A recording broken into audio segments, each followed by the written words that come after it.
కూటమి ప్రభుత్వం ఏర్పడిన నాటి నుంచి నిత్యం దళితులు వెనుకబడి వర్గాలను వేధించడమే లక్ష్యంగా పెట్టుకుని పాలన సాగిస్తోందని మాజీ మంత్రి విడుదల రజని ఆగ్రహం వ్యక్తం చేశారు.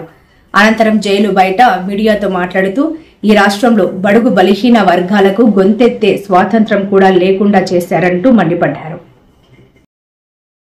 స్పష్టంగా ఇలా ఎమ్మెల్యే చెప్పాడనో ఇంకెవరో చెప్పారనో వాళ్ళ యొక్క టార్గెట్స్ కోసము ఇక్కడ ఉన్నటువంటి పోలీసులు అత్యుత్సాహం చూపించి మీరు గనక ఈ విధంగానే వాళ్ళు చెప్పారు వాళ్ళ మెప్పుల కోసం మీ ఉద్యోగాల కోసము ఈ విధంగా గనక మీరు ఈ విధంగా చేస్తున్నారు, మీరు చేశారు. ఇప్పుడు ఈరోజు చెప్పిందే విత్ ఎవిడెన్స్ ఇవన్నీ కూడా మేము కోర్టుకు సబ్మిట్ చేశాము.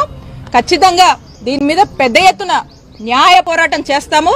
ఖచ్చితంగా ఈ అత్యుత్సాహం చూపించి వాళ్ళ యొక్క మెప్పులు పొంది ఏ విధంగా వాళ్ళ యొక్క రూల్స్ అన్నీ కూడా మర్చిపోయి పోలీసులు వ్యవహరిస్తున్నారో ఖచ్చితంగా మిమ్మల్ని న్యాయస్థానం ముందు ఏదో రోజు నిలబెడతాము. ఖచ్చితంగా చట్టం ముందు మీరు నిలబడి సమాధానం చెప్పుకునేటువంటి రోజు మీకు వస్తుంది. అదే మీకు గుణపాఠం అని తెలియజేస్తున్నాను.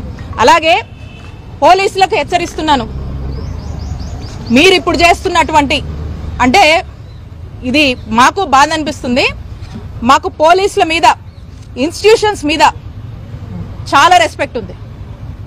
కానీ ఈరోజు వీటిని కూడా మ్యానిపులేట్ చేస్తూ మిస్లీడ్ చేస్తూ ఏదైతే పోలీసులు రాజకీయ మెప్పుల కోసం చేస్తున్నారో ఏదైతే మీరు ఒక రోజంటూ మీకు వస్తుంది, అప్పుడు మీరు చట్టం ముందు నిలబడి సమాధానం చెప్పుకున్నటువంటి రోజు ఆ రోజున ఒక్క క్షణం మీరు ఆలోచిస్తారు ఎందుకు అత్యుత్సాహానికి పోయి ఈరోజు ఈ పాపాలకు మేము పాల్పడ్డామో అని.